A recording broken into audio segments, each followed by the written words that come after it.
They literally don't believe me. They're just like, what? And I was like, yeah, man, no stoplights for like 200 miles in any direction. I'm like, what are you talking about? I'm like, how about this graduating class of 32 people?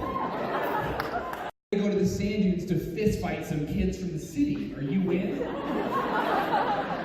And I was like, yes, absolutely I am. So I jumped.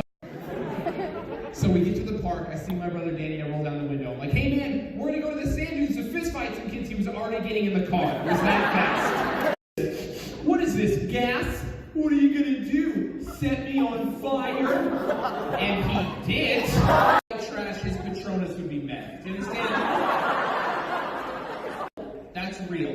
Now you have to do that. If you don't, you will run into your friend group and just start setting other people on fire. It takes the fight out of the other guys.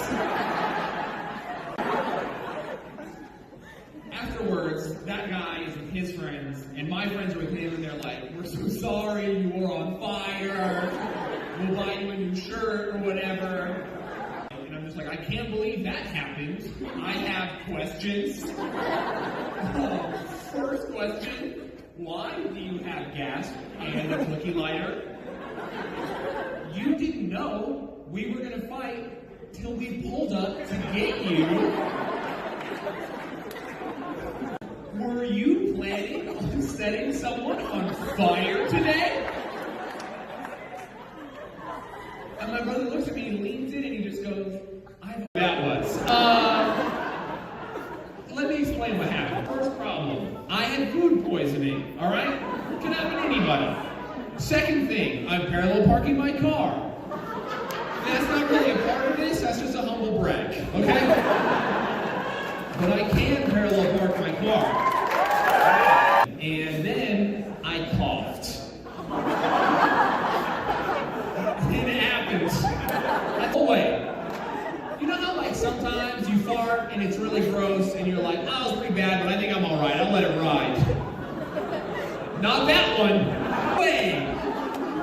I pooped my pants so fast and so hard, it was like somebody else pooped my pants. By the way, didn't even know that was one of the options when you cough. Inches from disaster. Horrific. I almost pooped my pants. No, that never happened. It bided its time for 32 years. Like once when I was in high school, I was giving a presentation and I coughed and my body was like, do we do it now? But then my erection was like, no, we will embarrass him. 2 years. Wait till he has to do comedy, then you get him. Yeah, that's right. I had to do comedy that night. I was pulling up to a comedy club when I did it. Worst case scenario, okay? I got out of my car. I couldn't go back into my car. I had come too far. My was like downtown Salt Lake City was to buy pants off a homeless guy, but they're the homeless.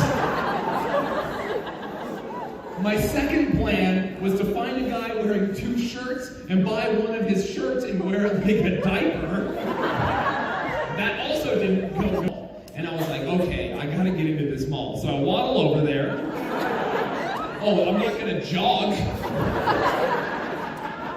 I go into the first store I can find and it's an Old Navy, okay? You work there? What is happening? Or I get inside, the guy who works there is like, hello, how can I help you? I was like, come here right now. And he's like, he goes, oh my gosh, what's going on? And I was like, here's the deal, man. I have fully pooped my pants. And he looks at me and just goes, excuse me? And I was like, am I stuttering right now? Daniel? Okay. Did I not train you for this? There's no time, okay? I need you on Team Me right now. He was like, oh my gosh, what do I have to do? And I was like, I need you to go get me your darkest pair of joggers right now. And he's like, okay. So he runs off. And he comes back and he's like, I have mediums and I have larges. And I was like, give me the mediums. And then he looks right at me and he goes, do you want to try those on? I was like, oh man, this is a game, Daniel! I think I'll try these on and see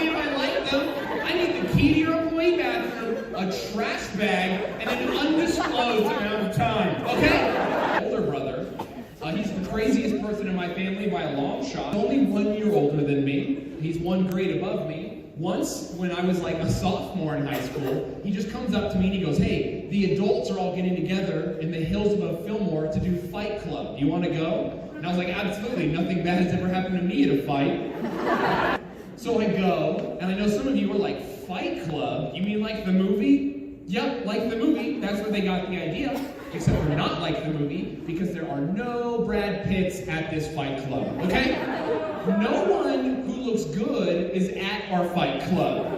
The tooth-to-mouth ratio at this Fight Club is way off, right in the middle of that circle, okay? And people on the outside of the circle take bets, sell moonshine, rev motorcycle engines, and do hill people. Watching these fights, and we're in high school, so we're not partaking, we're just chilling. When out of nowhere, this like 40-year-old dude we've never seen wearing boxing gloves comes up to us, and he's like, which one of you wants to fight me? Which one of you is it going to be? I'll kill any one of you country boys. And then he just started screaming because he had been shot with a crossbow. And then we all look over, and my brother Jeff just has a crossbow. Yeah. People are screaming. People are freaking out. I'm the only person who thinks it's funny at the time. My brother's friend is like, I only lent you that because you said you wouldn't use it. Yeah. My brother's like, yeah, you feel stupid now, don't you? He's always going to use it. Classically used for shooting people. So, people are losing their minds, okay? No one is excited. The guy who has the arrow in it can't get it out because he's wearing boxing gloves, all right?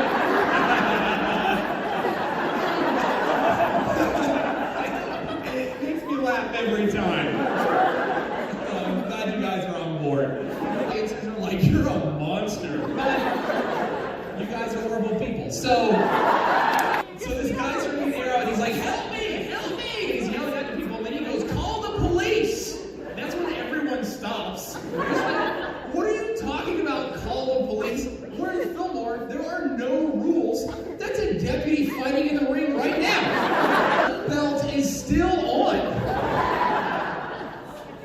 Also, what's your plan? You're 40 years old. What are you going to call the sheriff of Fillmore and be like, hi, yes, I'm an older gentleman who was trying to fist fight a child, and he shot me with a crossbow. The sheriff of Fillmore would just be like, oh, okay, and where was your crossbow during all of this? I was in the South, okay? I was in Atlanta, and I was at a diner, and I saw one of those jumbo-sized claw machines, and a lady had lost her child inside the claw machine, okay? You guys don't think it's funny as I do. It's worse, okay? So, she's crying outside of the claw machine because her kid was like, I live here now. And he's with all the toys. Why would he not want to be in there? So, and she's crying, and she's just like, help, help. And I'm just like, what do you, and she's like trying to get them to call the fire department or 911 or whatever. Like, what are you talking about, lady? Now is your time. Win him back. Let's go. She did not think it was funny. The fire department really didn't come to take apart the machine to get him out. But I was just like, it would have been so funny if they just showed up and she's like, what are you guys gonna use the jaws of life? Are you gonna rip the machine apart? And he's just like, no, I have 10 ones, let's do this. An hour later, he's out of ones, and he's just like, I'm so sorry for your loss. I couldn't SpongeBob plushie. I don't like kids. All right, I'm going to tell you guys one more story, and I'm going to get out of here, okay? This story. Friend Anton, okay? So, for this story to work, you need some information about me. The first bit of information, and when I was younger, motorcycle club. That's how I ended up looking the way I do. All right, I would rob people. I would rob drug dealers. I would steal cars. I would fence electronics. You know, crime stuff. Okay. During this time, I had a best friend. All right, and his name was Anton. Anton was much bigger than me, much scarier than me, okay? And he had more tattoos than me. And I know a lot of you were like, how could he have more tattoos than you, Shayne? The entire front of his face was covered in tattoos, okay? All of it. The entire side of his face was a tattoo of a gun.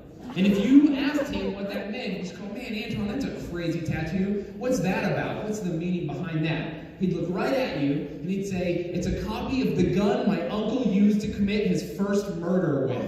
Response. Not funny, just regular terrifying, okay? If he told you that in conversation, you'd just be like, well, I'm gonna get out of here, and just leave forever.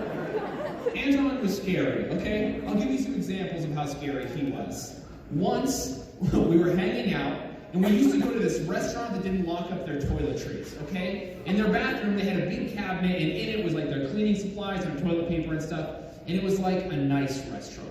We used to go in there looking a lot like this and steal. So we're in there, restocking on toilet paper and stuff, doing whatever we want, when a uniformed police officer walks into the bathroom, sees us stuffing bags full of things. Anton stands up, says, what's up, to the police officer, and he just goes, oh, excuse me, closed the door, and left the restaurant.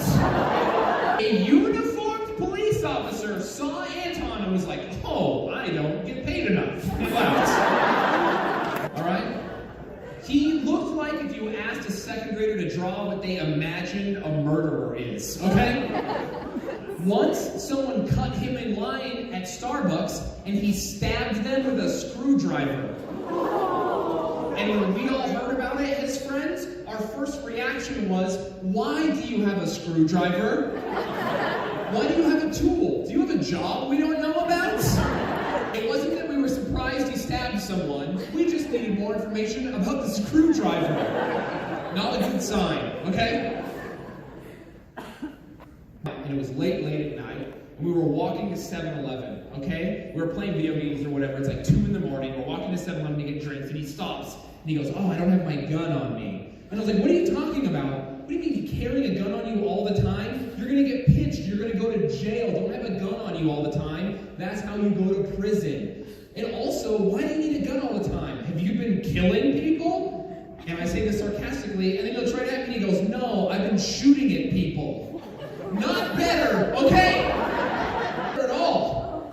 I'm like, you're an idiot, dude. You don't need your gun. We're just going to 7-Eleven. Chill out. He goes, fine. So we go to 7-Eleven, we get our drinks, we're standing out front, we're hanging out talking, when out of nowhere, a dude with a knife comes up to us. And he goes, give me all your money. And he's mugging us. And without looking away from me, without stopping the conversation, Anton put his hand out and goes, nah, man, not right now. And it worked, okay? The dude mugging us was just like, oh, I've made a terrible mistake. He just set the knife down like, do you guys need anything? I'm gonna get out of here. And he left. That's how scary Anton was, okay? I clearly stopped doing that, because I'm here now. I turned my life around, which is pretty cool.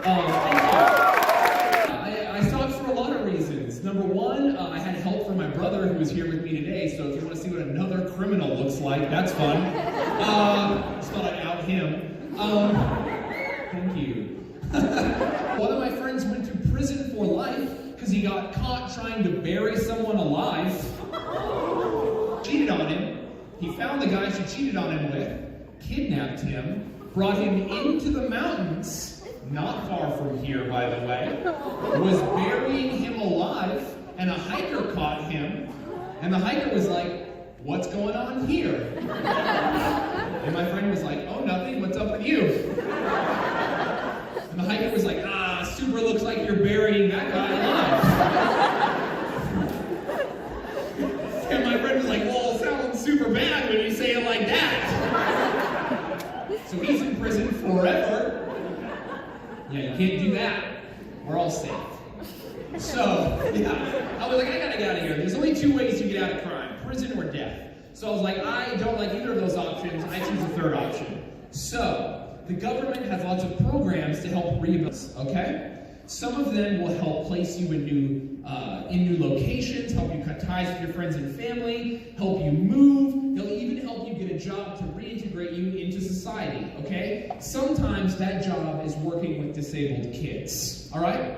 And that's the job I ended up having. Now, I also think that was a terrible idea, but it did happen, okay?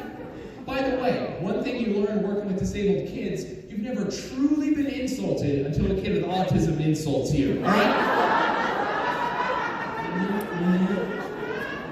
Just a really quick example for you guys. Once I was driving with one of my clients, and he was this 9-year-old kid. He had autism. He was very sweet, one of my favorite clients I ever worked with. He's like, I want to go to the Lego store today. I was like, awesome, I'll take you to the Lego store. We're driving down the highway, going to the Lego store, and I'm having a bad day, and he can tell. He wants to make me feel better, so he looks up at me, puts his hand on my shoulder, and he goes, Shayne, you're the coolest person I know. And then he looks out the window and he goes, oh, I gotta meet more people.